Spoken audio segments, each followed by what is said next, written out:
Describing the military, or its object, war, as an engine of social change is a kind of truism, certainly so in our century.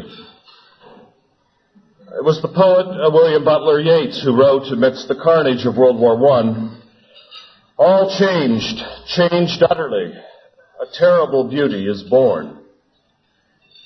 Another English poet, John Masefield, made a government-sponsored propaganda lecture tour of the United States in 1918, offering the same judgment. "Whatever this war is," he stated, "it is a getting rid of the past. The past has gone into the bonfire. We are all in the war now," he noted, probably with a certain twinkle in his eye, realizing with more or less surprise and shock and bitterness that the old delights, the old ideals, the old way of life, with all its comfortable loves and hatreds, are gone. We have to remake our lives, forget our old hatreds, and learn new ones.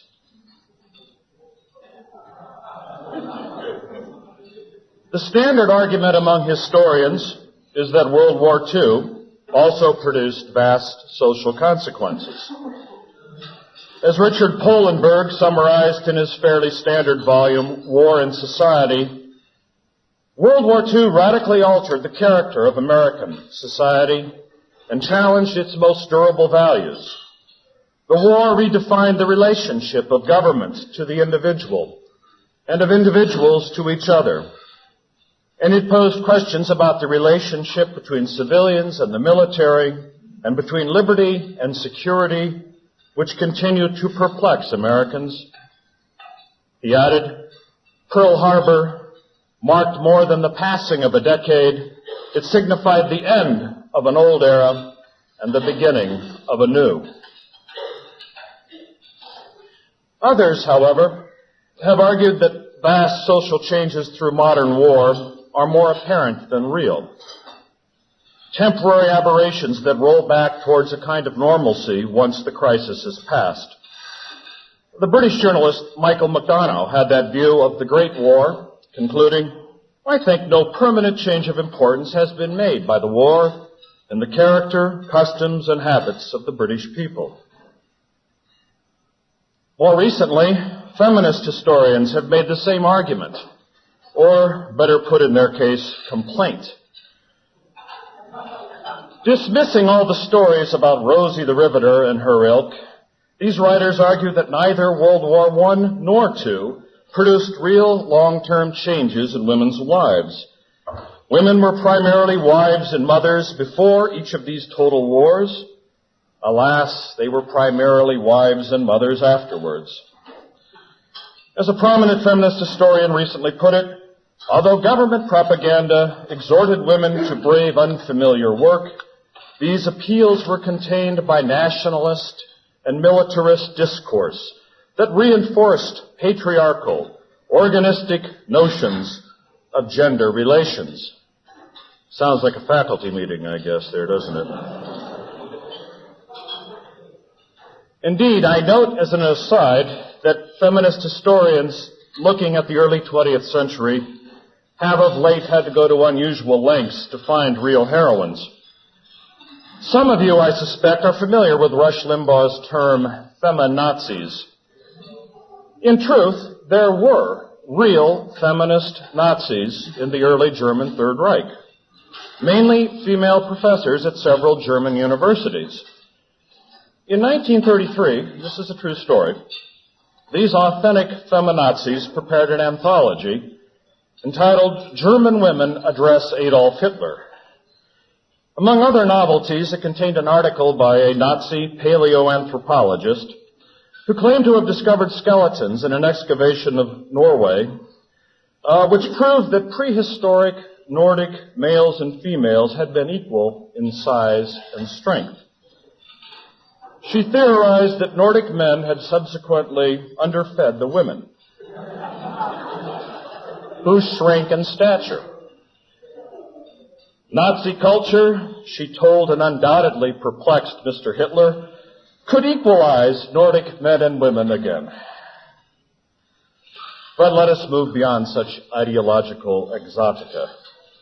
When one examines the military's role in stimulating government actions or innovations that later became institutionalized, the effect of war in driving social revolution grows evident.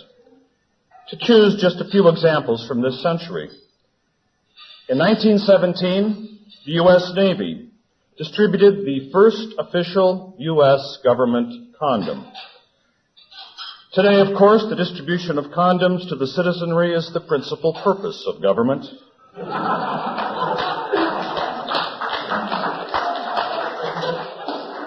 In 1941, the U.S. government opened the first Lanham Act daycare center to tend the children of mothers working in a defense plant, marking the first real federal intrusion into the care of infants and small children.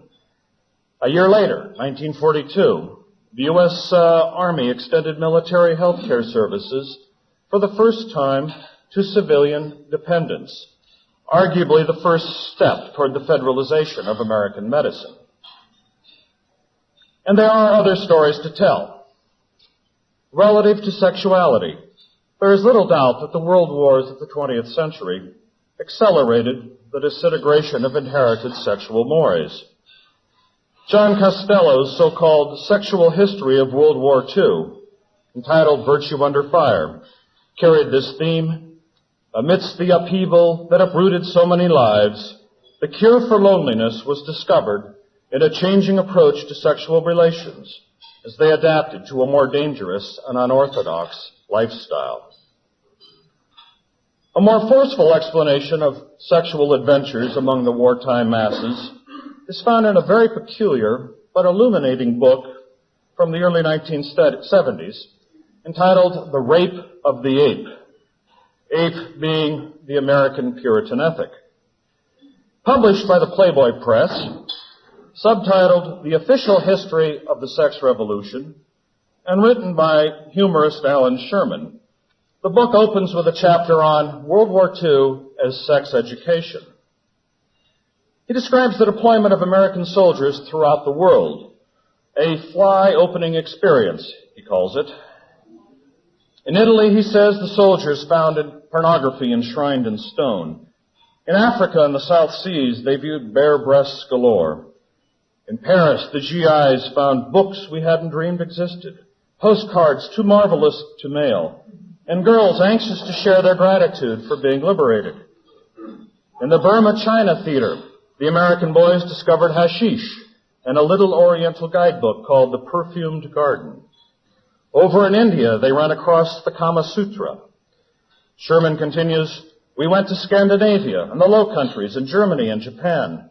Everywhere there were girls who did things our well-scrubbed sweethearts hadn't yet imagined, and did them for nothing, without a labored seduction routine, without the promise of marriage or eternal love. When the boys came home, Sherman reports, they pondered their experience, and some of them began to plot the sexual revolution in a very militarized way. As he put it, wherever there was a strawberry church social, they would search and destroy. They would storm every bastion of decency, besmirch and defile the enemy on the beaches, in the homes and in the streets. They would recruit allies among the corrupt, despoil the innocent. They would experiment with new sex positions, new sex locations, new sex kicks. They would open new sex fronts. Science, for example. They would give smut respectability by dressing it in the dignified cloak of science. They would shock and shock again. I think it correct, at least in a symbolic sort of way, that Sherman dates the beginning of the post-war American sex revolution as November 13th, 1945, when Bob Hope, that paragon of World War II Americanism, introduced a new joke to wild laughter on his Tuesday night Pepsodent radio show. This veteran of the USO extravaganza, who had already discovered the crowd-stimulating value of beefcake, now introduced a new innovation. On that fateful evening, he told a joke about Sonny Wisecarver, a 14-year-old Lothario who had just been hauled into California juvenile court for sleeping with and satisfying a variety of Los Angeles housewives. Encouraged by the wild response, Mr. Hope made Sonny Weiscarver jokes a weekly staple on his show. And we see here the lineal ancestor of David Letterman's contemporary routines. The common point of both Costello, who is a somewhat serious journalist historian, and Sherman, a somewhat honest literary clown, is this. If you find modern sexual ethics at all troubling, don't blame just the Woodstock crowd of the 1960s. Also blame the fallout from the militarized America of World War II, the so-called Good War. Among the better-known tales of military social engineering can also be counted Harry Truman's use of the armed forces as a race relations laboratory in the late 1940s, Gerald Ford's and Jimmy Carter's use of West Point, Annapolis, and Colorado Springs as experiment stations for gender role manipulation in the mid-1970s, and Bill Clinton's contemporary efforts to use the services for a kind of sexual experimentation. But I would rather look today at two less well-known aspects of wartime aggression, clear wartime aggression against the American social order. The campaign against American regionalism and the campaign against the family. We've all seen those classic World War II films where a new infantry platoon goes into basic training, containing a drunken Irishman from Chicago, a sensitive Jew from Manhattan, a cracker from Georgia, a naive farm boy from Iowa, and so on. The plot, of course, is the manner in which the military tears down these regional biases and loyalties and builds instead a common Americanism, which goes out to vanquish the fascist foe. This is, in fact, a fairly apt metaphor for what took place in America at a much larger scale during these years, as nation builders worked to crush the regionalisms still existing on the land. Driven by military actions, social mobility in the United States reached its highest peak. Between December 7th, 1941 and March 1945, less than 3.5 years, 12 million men and women entered the armed forces, while another 15,300,000 American adults left their county of residence and moved to another location. Never before in the history of our country, the U.S. Bureau of the Census reports, has there been so great a shuffling and redistribution of population in so short a time.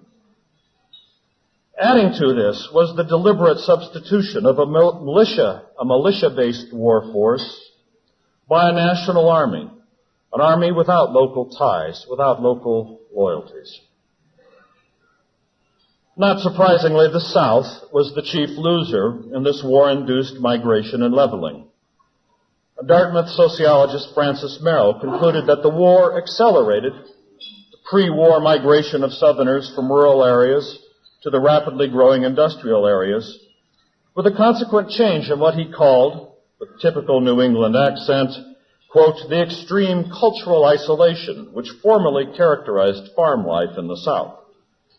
He added, at no time since the Civil War has the South undergone such a tremendous social ferment.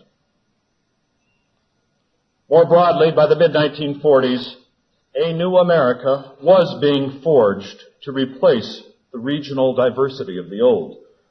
Among the architects of this new American order was Henry Luce, editor-in-chief of Life, Time, Fortune. Contemptuous of American regionalism, and not coincidentally, he was born and raised in China, the child of missionaries, Luce used his magazines during the war to define and instill a generic Americanism. In 1946 and 47, at the dawn of the Cold War, Luce crafted a major promotional campaign for Life magazine under the theme, The New America. Built around an innovative picturama presentation shown to invited audiences in major cities across the country. The campaign subtly denigrated the isolation of the old American regions and celebrated instead the vast extension of industry, the growing number of middle-class families, the new suburbs, the spirit of unity, and the American military forces stationed around the globe. The script concluded that the America of the 1930s and this new America, forged in World War II, were, quote, almost two different countries. So huge are the changes that have increased our national stature, unquote. The Good War also brought to culmination the federal government's campaign against the family as an autonomous institution, with the military serving as the vehicle for another kind of social engineering. The effort had been mounting for 30 years. From Theodore Roosevelt's 1909 White House Conference on Children through Herbert Hoover's 1930 White House Conference on Child Health and Protection, Washington bureaucrats had been struggling to dissolve parent-child bonds. As participants at the 1930 Assembly noted, the federal government's emphasis had swung from handicapped and disadvantaged children to all children, the whole family of the nation. Wherever they lived and whatever their situation, they would be sought out. Indeed, one book issuing from Hoover's conference described a new being called Uncle Sam's Child. In truth, a kind of socialist bastard, but in the conference words, a new racial experiment and a citizen of a world predestinedly moving toward unity. But in truth, the federal government had so far failed to find a really effective vehicle to bring this so-called new racial experiment to fruition. The breakthrough came in 1940, when Franklin Roosevelt convened his own White House Conference on Children in a Democracy in the shadow of war. This conference shifted the rhetoric in a new way, claiming to work for the security of the family. Indeed, it devoted 4 of its 11 chapters of the final report to strategies for saving the family. In response to the conference, Roosevelt created the Family Security Committee within the aptly named Office of Defense, Health, and Welfare Services. Defense, Health, and Welfare Services. Think about that for a little while. Which claimed to be, quote, safeguarding the values of family life during the period in which the United States engaged in war. One must understand, of course, what Roosevelt and his wartime friends meant by family. They didn't have in mind a freestanding, self-reliant, independent household, the kind that was integral to the American Republic of old. Rather, the New Dealers at war embraced what progressive sociologists called the companionate family. As practitioner William Ogburn explained in his revealing 1943 book, American Society in Wartime, the family has lost or is losing its historic functions of economic production for the market and for home consumption, care of health, education of its members, protective activities, recreation, and religious rights in the home. Indeed, according to Osborne, the family was left only with the giving and receiving of affection by its members, the bearing of children for service to community and state, and a modest role in personality development.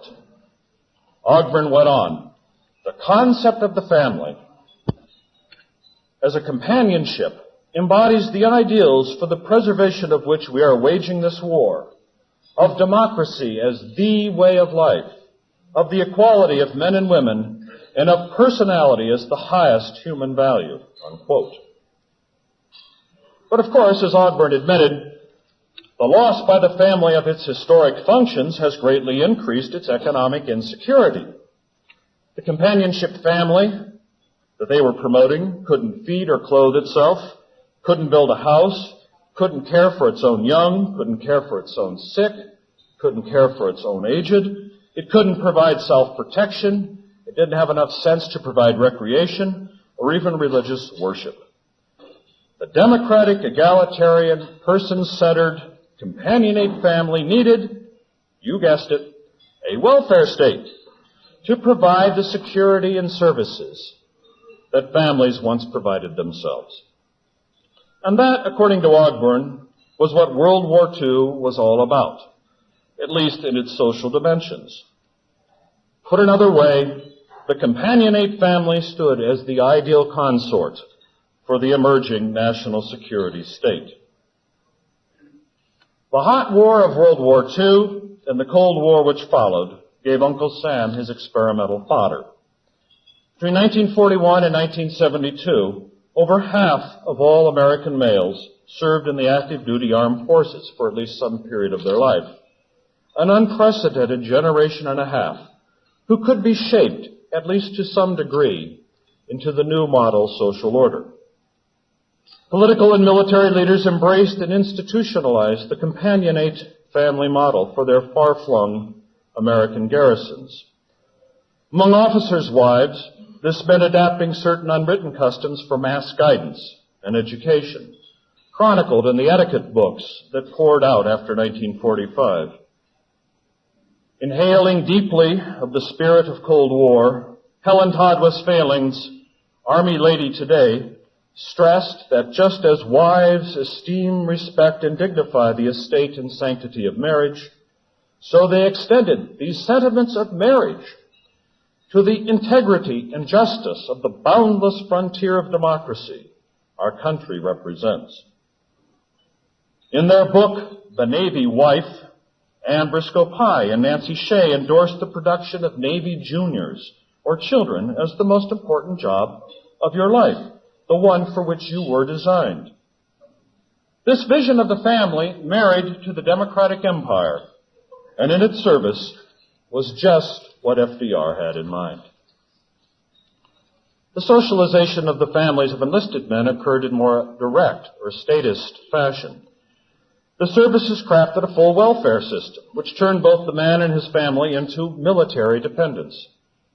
Pentagon planners reasoned that adequate welfare benefits would usefully insulate personnel from the outside world, provide a sense of security, foster morale, and encourage an attitude of solidarity. All attributes, I need note, of the ideal social democratic order.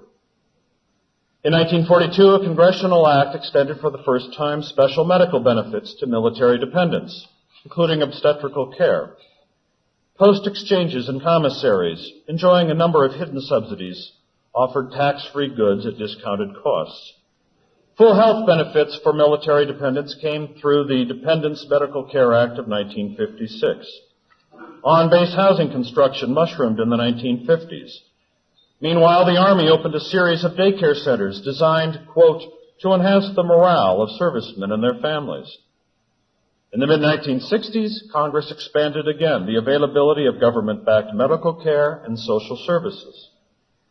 This uniquely military form of socialism, spurred on, made possible by the Cold War, encompassed an ever-growing number of Americans.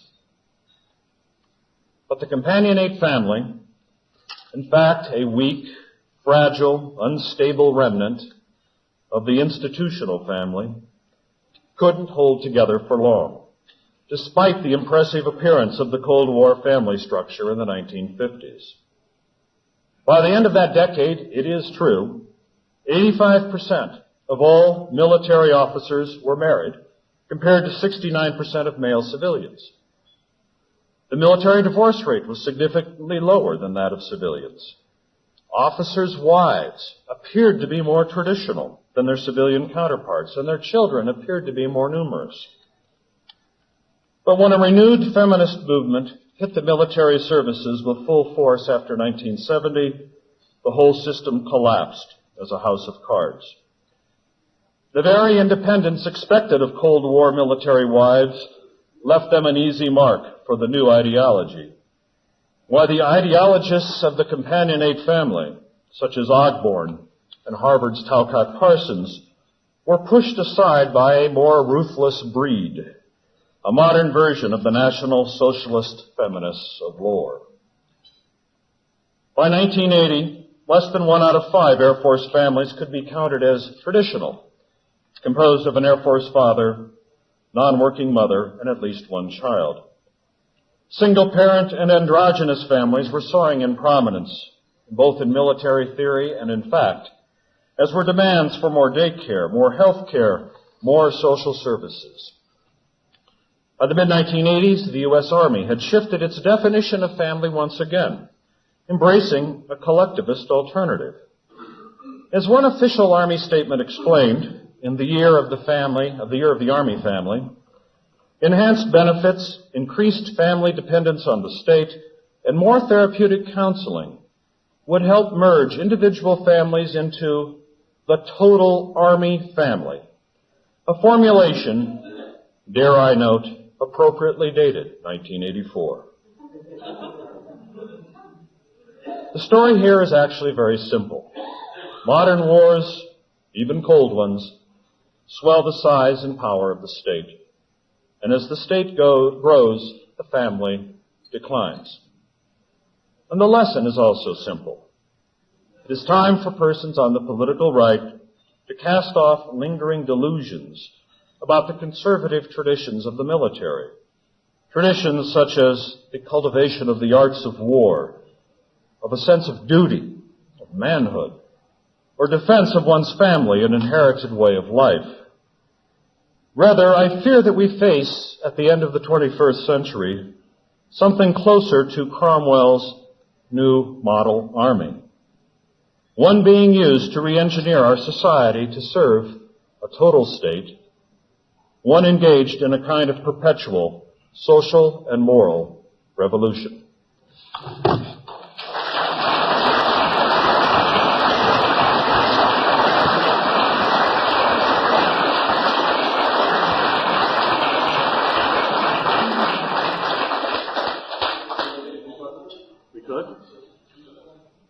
We get a few questions here, so I'm happy to try to do that. Yes, sir. When you were listing those things which the Army had, or the military, had shed off, you left out one that I'm afraid our country has shed off, and that word was honor. Okay. I'll accept that. Any other questions or comments?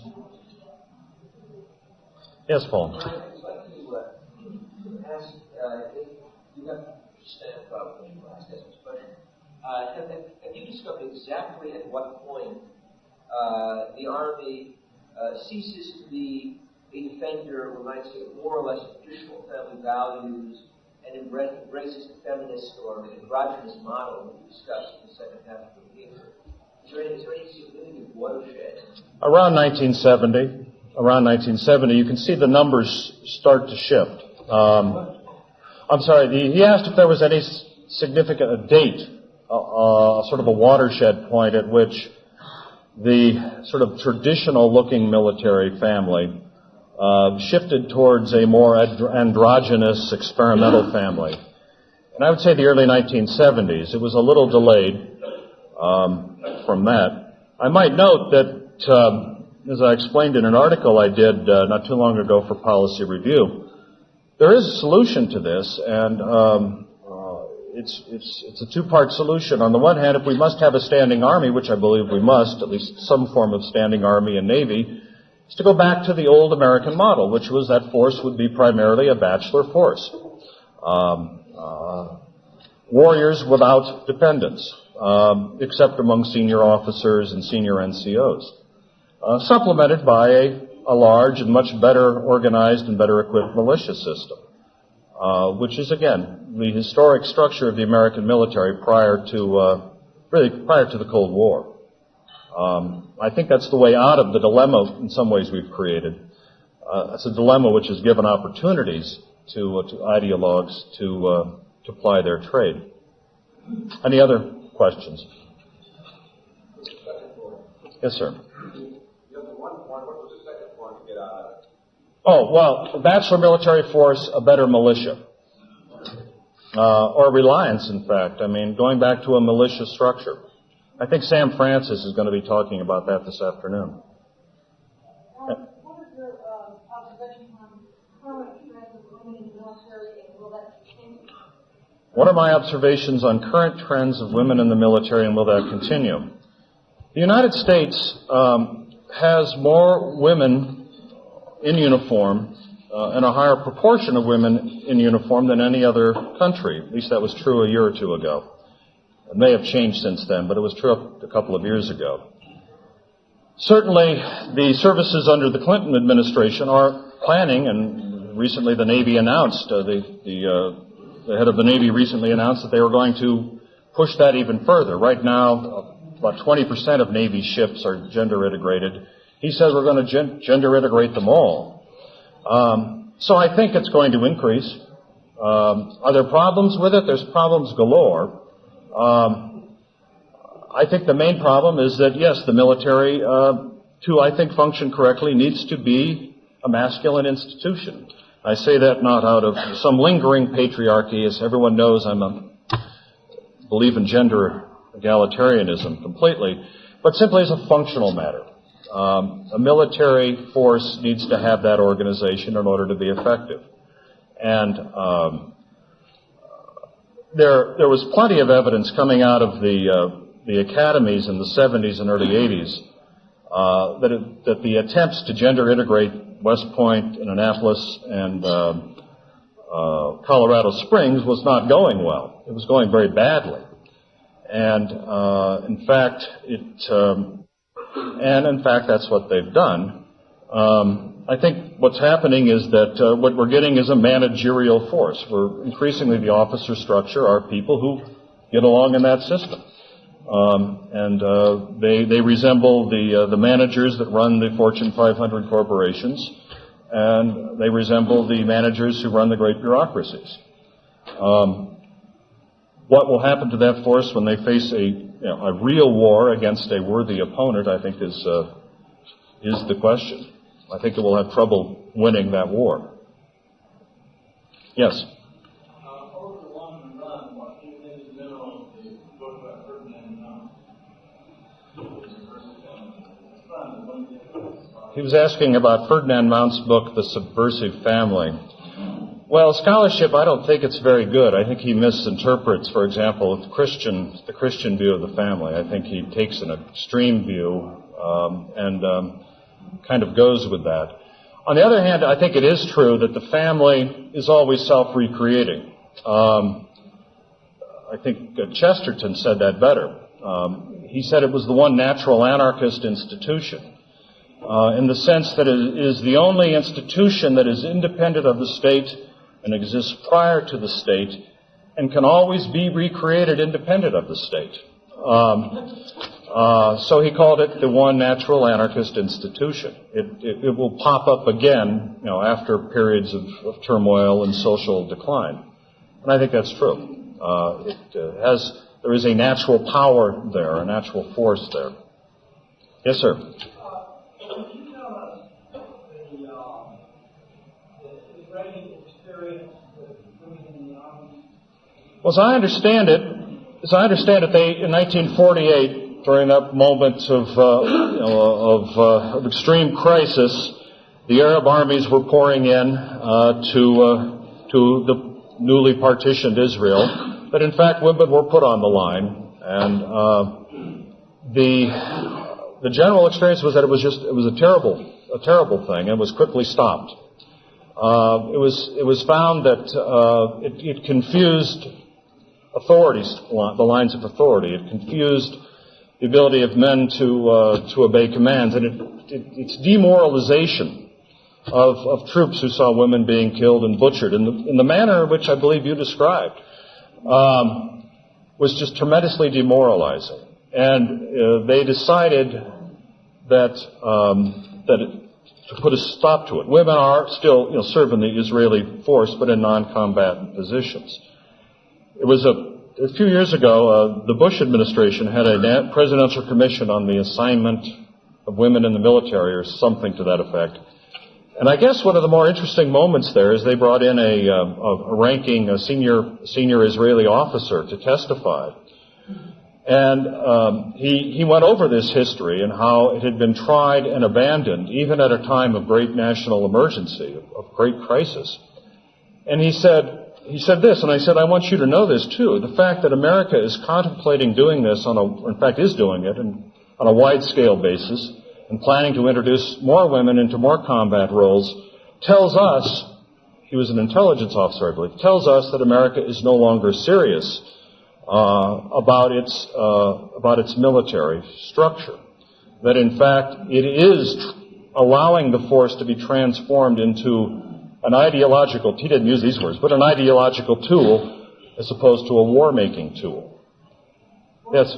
But surely if they had, say, a regiment commanded by Pat Sloper and some regiment commanded with Jack Reno, it would be like free Amazon. Well, you know, I was asked to testify before that commission, and I did. They did a hearing in Chicago, and I was asked to give the Midwestern perspective, and I did that. Whatever. Summer of '92, and opposite me, giving the other Midwestern perspective, was a female anthropologist from the University of Wisconsin, and I did my spiel. Anyway, she was asked in the session. She says, one of the commissioners asked, "Can you name a single instance or any instances in history where women warriors actually succeeded?" And she said, "Well, there is one, and it was there was a king in West Africa in the 17th century who had developed a force of Amazon warriors, fierce women warriors, who she said won many battles and created a great empire." She said, now it is true that they were forbidden to marry and they were forbidden to have children. They were, sort of true, total Amazons, if you'll have it. And I was asked what I thought about that. Well, at first I gave the conventional answer. Well, that's just an obscure reference to a semi-mythical kingdom. What do we know about that? But as I thought about it more, in fact, I think the exception there proved the rule. They were bachelorettes. And in fact, if you want a female army composed of fierce bachelorettes, I think it might be relatively effective. But I don't think you're going to get many recruits. They're all busy working in Washington right now. I don't know. They don't have time. Yes, over here. Just a comment, though. I guess it's late 1944, with George White falling down around his ears, Hitler refused to accede to having women in combat roles. He didn't use gas either. He had experience with that. I have a particular rigorous on the Army and the World War II typical duty of the people following the country. I have read and repeated extraordinary statistics showing that white Southerners included a tremendous disproportion of percentage of battle deaths, war deaths, in World Wars I, II, Korean War, and the Vietnam War. And you ever seen these statistics? If they aren't true, how is it that these volatile integrated armies of Northerners and Westerners and Southerners and Poles and Anglo-Saxons and all this still end up generating so many more battle deaths for the nation's most disfavored region? That is one of those great mysteries. I think it was Paul Gottfried during this morning. He was sitting next to him and he scribbled out, why is it that the Southerners are always volunteering to fight neoconservative wars? And it's a good question.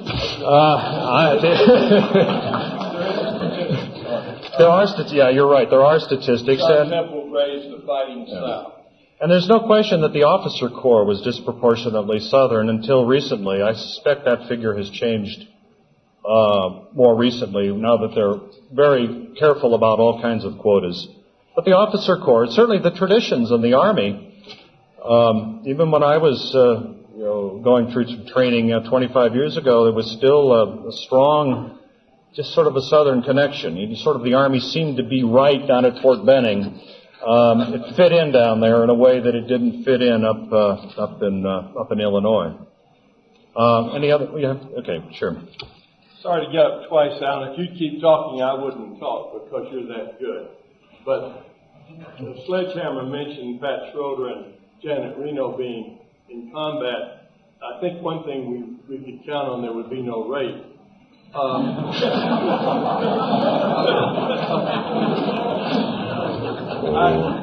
sorry. I did get up for a better purpose than that. You were talking about West Point, Colorado Springs, and Annapolis, and what had happened. I was in the presence of a West Point graduate who said, "I never go back to reunions anymore." And he recalled a CBS attack mode reporter on a VMI cadet, our sister institution at the Citadel. And this freshman was going to be asked, "What do you think about women coming to VMI?" And he said, "I'm against it." He said, "Why are you against it?"